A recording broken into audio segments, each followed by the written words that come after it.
Hitler's sworn enemy, the Soviet Union, had invaded and occupied part of Finland in November 1939.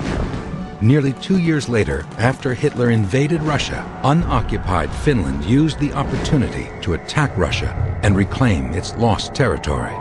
1 year later, Adolf Hitler decided to travel to Finland for the first time, to meet face-to-face with Finnish Field Marshal Gustav Mannerheim. He prepared this visit several weeks before his trip to Finland, but he kept his plans in total secrecy. And 1 day before, this means the 3rd of June 1942, he gave some informations to Mannerheim himself that he will come next day. He wanted to keep the trip secret. June 4th was Mannerheim's birthday, and Hitler planned on attending. Mannerheim's birthdays had once been cause for public celebration, but now because of the war, they were celebrated in secret. And this was no party. It was a strategic necessity. Mannerheim and Finland were trapped between two tyrants, hoping one would destroy the other.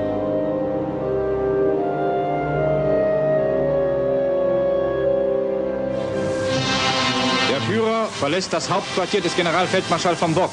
In June 1942, Hitler was unquestionably the most powerful man on the planet. He had devastated the Soviet Union, and just 6 months after Pearl Harbor, the United States was only beginning to recover. Hitler's war was going well, but not well enough, and this was no birthday celebration.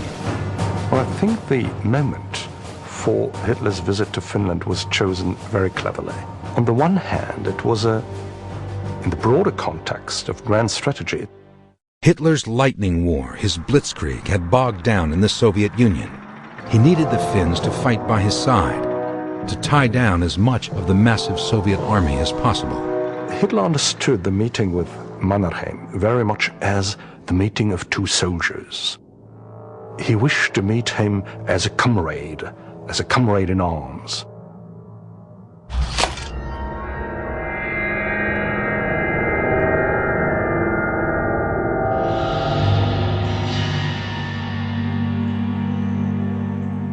Hitler's day began here in East Prussia. Today it is an overgrown forest. In the summer of 1942, these ruined bunkers housed the command center of the Nazi military state. This was the infamous Wolf's Lair. Hitler usually stays up very late and likes to sleep until noon. But on the morning of June 4th, Adolf Hitler has an appointment to keep.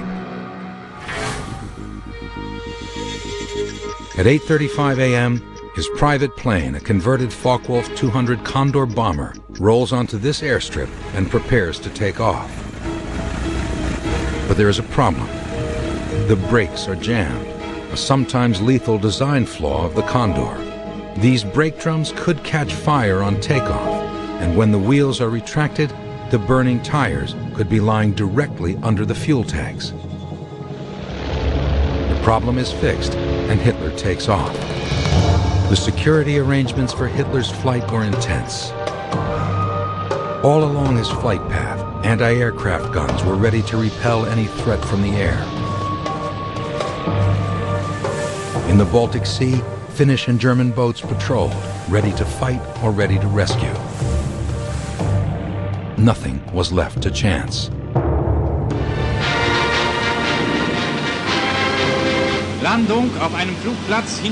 This Nazi newsreel documented the historic visit, and the making of this newsreel shows just how carefully Hitler's public image was controlled. Here, as Finland's President Ryti greets Hitler, two men carrying equipment run into frame and out again. 2 seconds later, two Finnish cameramen enter.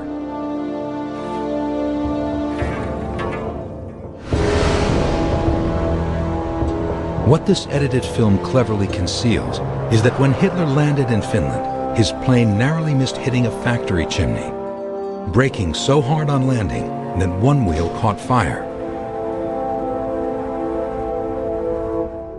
But the Finnish camera crew captured the burning tire, a tire blazing immediately below the fuel tanks. The German cameramen knowing that Hitler was in a perilous situation, starts filming as Hitler climbs down through the smoke. This arrival sequence is later rescued in the cutting room. These extras are not carrying cameras. They are carrying fire extinguishers. This is just one example of how Hitler's image was manipulated, how nothing would compromise what today would be called a photo op. Hitler has to see and smell smoke from this burning rubber, but he pretends it isn't happening. He maintains his focus on his image and action.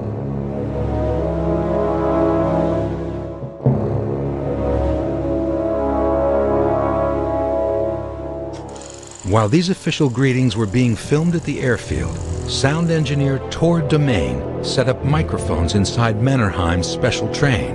In the dining car, Hitler was to record a short speech for public consumption in Finland. They prepared the train. They put several microphones in the restaurant wagon where Marshal Mannerheim received the guests.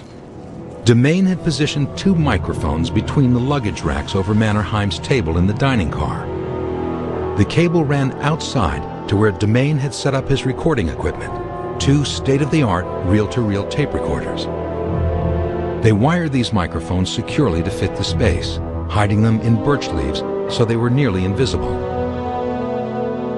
At this table, they served Hitler his own special meal, a food taster having made sure the dish was not poisoned. The official speeches were recorded in the dining car, but the true affairs of state would be discussed in the privacy of Mannerheim's personal salon car. The public speech was recorded as planned, and then the men adjourned for a more personal meeting. As the men walked across the plank to the salon car, Domain hastily moved his microphones to the new location. He wanted to be prepared in case any more official remarks needed to be recorded. Hitler began a casual but secret conversation with Mannerheim. It was time for his real work, his personal persuasion, to begin. But outside, Tor Domain makes a momentous decision.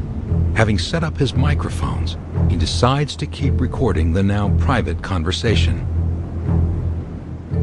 Sie haben die ungeheuerste Rüstung, die menschendenkbar ist. Also, wenn mir jemand gesagt hätte, dass ein Stab... Henrik Domain is Tor's son. The story of how this recording was made has become family legend, beginning with the secret installation of the microphones. Since my father was responsible for the recording there, so he found out that he couldn't record. The microphones were in the wrong car, so he took a microphone and went to the salon wagon which had a window open, and he threw the microphone up to the baggage compartment. Wenn mir jemand gesagt hätte, dass ein Stab mit 35.000 Tanks anreden kann, dann hätte ich gesagt, Sie sind wahnsinnig. He thought that he will make a good service for his army and his fatherland. Tor Domain put himself in mortal danger. The SS men guarding Hitler were trained to shoot first and ask questions later. Putting on his headphones, Domain began to listen to the most significant sound recording of his life. But after 11 minutes, Hitler's guards realized what Tor Domain was doing. A German officer noticed, and he demanded to stop immediately to record the conversation. One of the German guards pointed a finger at Domain and made a cutting gesture across his throat. Incredibly, the Germans didn't shoot, and though they were furious, they didn't even confiscate the tape. And said, if this had happened in Germany, you have cut your head off. Apparently, the recording was saved because the SS guards didn't dare tarnish Hitler's media event. As shooting a Finn for spying or destroying Finnish radio property would have caused a major diplomatic conflict with one of Germany's most vital allies. The guards had to find a compromise. They ordered the tape to be sealed, never to be opened. These broken wax seals are still on the tape box. Afterwards, naturally, the Finns opened the boxes and listened what Hitler has told to Mannerheim. Then, the tape vanished into history. June 4th, 1942. Adolf Hitler had turned Europe into a slaughterhouse. On this day, Hitler's final solution is exterminating thousands of Jews at the newly constructed death camps at Sobibor, Treblinka, and Belchis. But 700 miles away in Finland, the architect of this Holocaust was enjoying a friendly lunch, speaking candidly to Finland's leader Gustav Mannerheim about how his war is going. Das bedeutete für uns mit einem Schlag zunächst wieder eine Zerreißung unserer Luftwaffe, Zerreißung unserer Panzerverbände. This 11-minute conversation was captured by Finnish radio technician Tor Domain.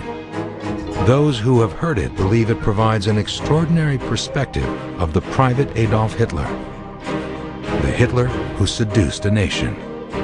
Wir gerade dabei waren, Panzerverbände hier für den Osten fertig zu machen, mussten wir nun in einem Schlag zwei geschlossene Divisionen abgeben.